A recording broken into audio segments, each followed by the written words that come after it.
السلام علیکم ورحمۃ اللہ وبرکاتہ۔ محترم ناظرین و سامعین، آج میری گفتگو کا عنوان ہے کہ کن چیزوں سے روزہ ٹوٹ جاتا ہے۔ تو دیکھیے، جان بوجھ کر کھا پی لینے سے روزہ ٹوٹ جاتا ہے،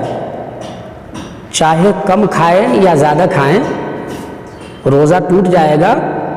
اور قضا اور کفارہ دونوں واجب ہوگا۔ اسی طرح آپ نے بھولے سے تو کھایا تھا، چونکہ بھول سے کھانے سے روزہ نہیں ٹوٹتا ہے،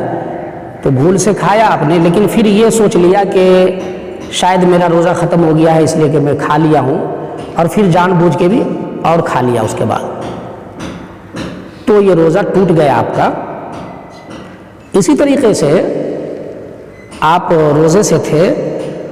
اور روزے کے عالم میں آپ نے اپنی بیوی سے جماع کر لیا، بستری کر لیا، تو آپ کا روزہ ٹوٹ گیا،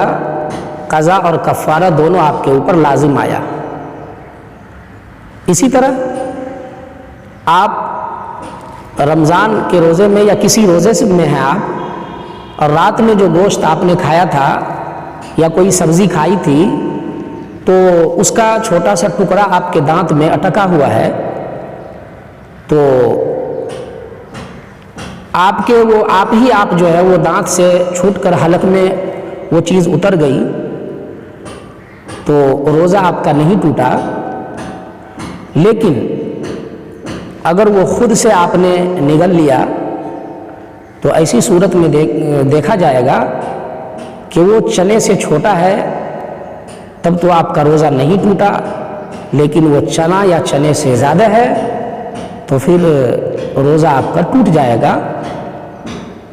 اور فقط قضا واجب ہوگا۔ اسی طریقے سے روزے کے حالت میں منہ بھر کے قائق آپ نے کی تو روزہ نہیں ٹوٹا، لیکن یہ سوچ لیا کہ چلو الٹی کر لیے، مسئلہ معلوم نہیں تھا، اور سوچے کہ چلو میرا روزہ ٹوٹ گیا ہے اور کھا لیے جا کر کے، تو ایسی صورت میں روزہ ٹوٹ گیا آپ کا۔ کلی کر رہے تھے آپ، روزہ تو یاد تھا لیکن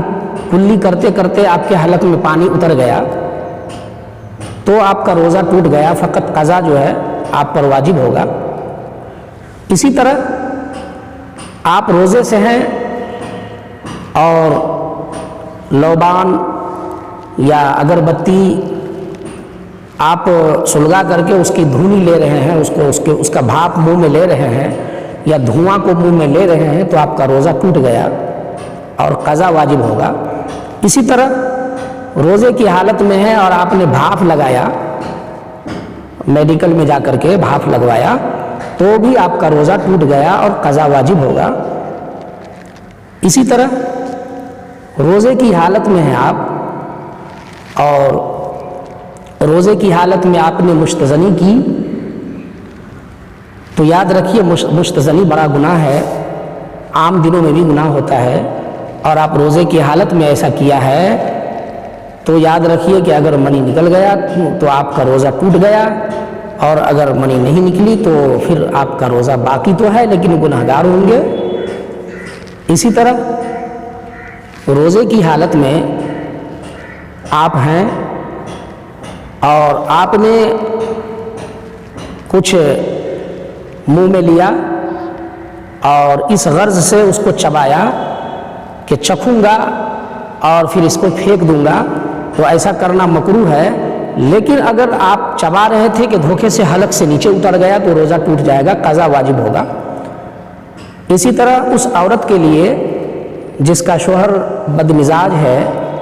اور وہ روزے سے نہیں رہتا ہے اور وہ کھانا بناتی ہے تاکہ میں شوہر کو کھلاؤں، تو اس میں نمک کم ہے یا زیادہ اس کو چکھنے کے لیے وہ تھوڑا سا زبان پہ لے رہی ہے، تو یہ مکروہ نہیں ہے اس کے لیے، ایسا کر سکتی ہے۔ لیکن اگر دھوکے سے حلق سے نیچے اتر گیا تو پھر روزہ ٹوٹ جائے گا اور قضا واجب ہوگا۔ اسی طرح روزے کی حالت میں کان میں تیل ڈالا آپ نے تو آپ کا روزہ ٹوٹ جائے گا۔ ناک میں بھی آپ نے تیل ڈالا یا دوا ڈالی یا کان میں دوا ڈالا تو بھی روزہ ٹوٹ جائے گا، البتہ کان میں پانی چلا جائے گا تو روزہ نہیں ٹوٹے گا۔ اسی طرح روزے کی حالت میں آپ ہیں اور آپ نے خوب جو ہے وہ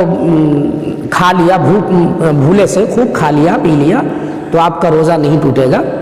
ہے نا۔ تو یہ سب چیزیں ہیں پوچھنے کی، یہ جو ہے اس کے بعد بھی اگر آپ کو کوئی شک ہوتا ہے کسی چیز پہ یا کوئی پوچھنے کی ضرورت ہوتی ہے تو آپ کومنٹ کریں، اور ہمارا چینل عزیز میڈیا کو اگر سبسکرائب نہیں کیے ہوئے ہیں تو سبسکرائب کریں، اور اگر سبسکرائب کر لیے ہیں تو لائک کریں اور شیئر بھی کریں واٹس ایپ وغیرہ پہ، اس لیے کہ لوگ سنتے تو ہیں لیکن لائک وغیرہ نہیں کرتے ہیں۔ اللہ تعالی ہم سب کو رمضان المبارک کے روزے کی خوب قدر کرنے والا بنائے، آمین۔